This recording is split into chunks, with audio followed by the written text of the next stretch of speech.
From the News Channel 5 Network, this is the Retirement Report. Good morning. Welcome to the Retirement Report. My name is Hank Parrott. I'm your host, and we're going to be talking this morning about income in retirement. And one of the things when it comes to retiring is that we sometimes, I guess, don't really think in terms of what our end goal is. And one of the things that we're talking about, of course, is protecting and maintaining our standard of living and quality of life throughout our lifetimes. And there may be other financial goals you may have for your family, for your grandchildren, for instance. Maybe you want to help with their schooling. Maybe it's just to make sure you can take care of yourself and enjoy your life and not be a burden to your children later in life. So there's a lot of different considerations here, and it all comes down to income. See, it's not just this lump sum of funds that you're going to have, it's the income you're going to be able to take from those funds. And this gets into the real crux of the matter when it comes to retirement planning. You see, throughout your years when you're building up towards retirement, during your working years, when you're taking care of your family, raising your family, and you're trying to save up enough money for retirement so that when that time comes that you do retire and you're not going to have those wages, that you're going to have some source of income to help provide for your needs at that time. In other words, pay those living expenses to maintain that standard of living and quality of life. Well, how do you do that? You know, one of the things we talk about, of course, and we have many times on the show, is that of Social Security. And that's one of the areas, and I've had folks that come in particular, those that are in their 30s and 40s, for instance, who are saying, I don't even know if Social Security is going to be there when I retire. I don't even know if I want to count on it. Well, Social Security I don't think is going anywhere in the sense that there will be some income coming from it, but it will be impacted, and it's already been impacted as we've seen in recent years. So depending on how much income you make, how much you're going to pay, for instance, on your Medicare Part B premium, that's going to be a factor. These are called means testings, meaning simply the greater your means, the more money you have, in other words, whether it's through income or assets, the more impact that may have on your Social Security benefits. And that can happen in a number of ways. One we just talked about. It could cause you to have to pay higher premiums on your Part B or Part D even, potentially. I expect they'll change as well. The next part that you'll see is that taxation of your Social Security benefits.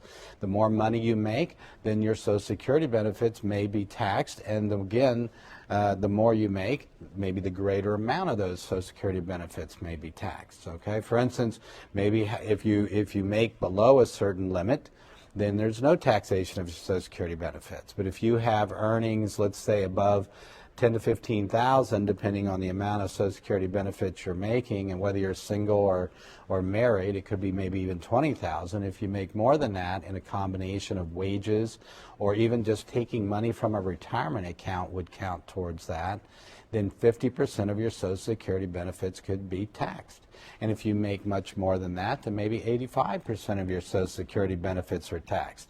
So think of that. If your Social Security benefits are going to be taxed, and depending on what bracket you're in, let's say if you're only even in a 15% bracket, that's the same as getting a 15% reduction then in your Social Security benefits, right?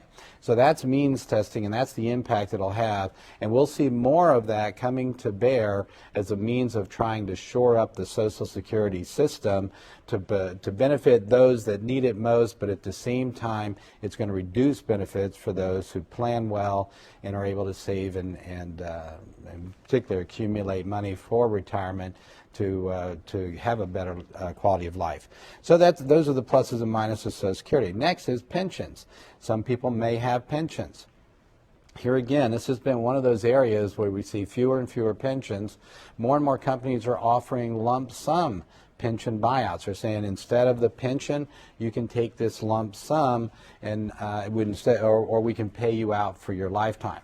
What people are finding is that they'd rather have control of the money because there's a number of reasons. One, if the company goes bankrupt, all right, and that could be a reorganization such as General Motors went through or Kmart back when, or it could be where they completely go out of business, like a Service Merchandise as an example. Well, in a situation like that, then there goes those pension benefits, all right? So that pension you were going to receive could be gone. Now, There could be other benefits that go in with your retirement, such as medical or life insurance, and these can be real critical when it comes to not just the loss of the pension, but of these benefits. Now, there's a company, a government organization called the Pension Benefit Guaranty Corporation, which could, according, with limits, depending on how much your pension is, could in fact step in and pay that pension still to you so you wouldn't lose it completely. However, they don't pay for the other benefits. So life insurance, medical insurance, if you had prescription coverage as a part of your retirement, all those would be gone. So these are things to be planned for, and there are certain key ages that we're going to be getting into as well. So the key here is income in retirement, and of course you're welcome to call me, 737-PLUS, 737-7587.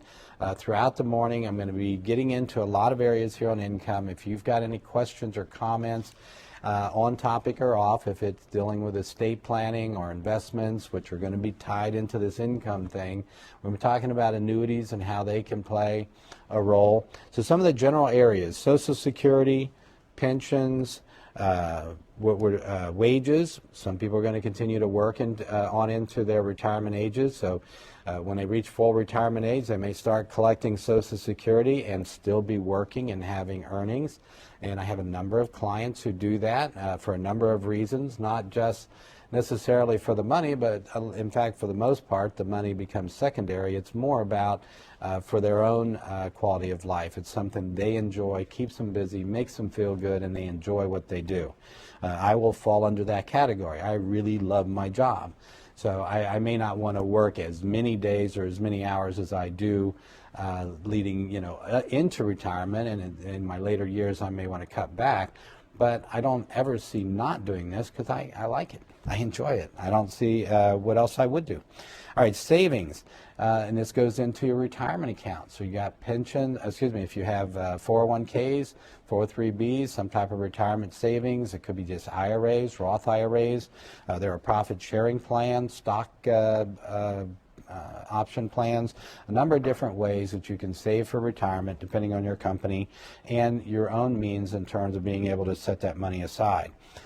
Next, we're going to look at other things that could come into play. Annuities is another one. Some folks will put money into, and teachers and nonprofits have done this for years, where they put money into what are called tax-sheltered annuities. That's a part of their retirement plan. And what that does then is it provides them a lifetime income when they retire. Some people will also take some of their savings and go into the private marketplace and purchase some type of annuity. It could be a fixed annuity, it could be a fixed index annuity, there are variable annuities out there, and of course what are called single premium immediate annuities, where they buy the annuity and start that payment stream immediately, creating an income stream for themselves. Let's see, some other things. What about your home? Some people may look at, or other assets. You may have rental properties that are part of your investment portfolio as a means to bring in income. Maybe you've got your own home that you plan on downsizing, and you're going to take some of the equity and use that to provide income in retirement. There are a number of different plans. We're going to discuss and get into a little bit of all of that, and of course any questions you might have, again, you can call in as well in your own situation and kind of discuss some of the pros and cons of maybe what you're doing currently and how that might work for you in the future. Then there are going to be other considerations. When it comes to the home, at a time like this, for instance, people may be not able to sell their home, to downsize as they intended. So in that situation, maybe they're looking at ways that they can pull equity from the home. We'll talk about that. In addition, then you have to start thinking of other expenses that can come in retirement. So now we're going to be talking about medical expenses. So at age 65, of course, you'd qualify for Medicare. And with Medicare, you can have both Part A is given to you. Part B you get at a premium. It costs you usually around $100 a month to participate in that. And most people do, and most people should, by the way. Part D, if you need prescriptions. So these are some areas that you're going to be deciding once you reach age 65. And then lastly, we're going to get into long-term care issues, home health care, assisted living, nursing homes, or maybe living with the kids. What's the plan if all of a sudden health fails and maybe you're not able to live independently, and how are you going to cover those expenses? So all of that, a lot to talk about this morning when it comes to income in retirement and how to cover yourself, how to protect your standard of living and quality of life. We're going to get into it in greater depth as soon as we come back from this break. Join us here. We'll be right back on a Retirement Report.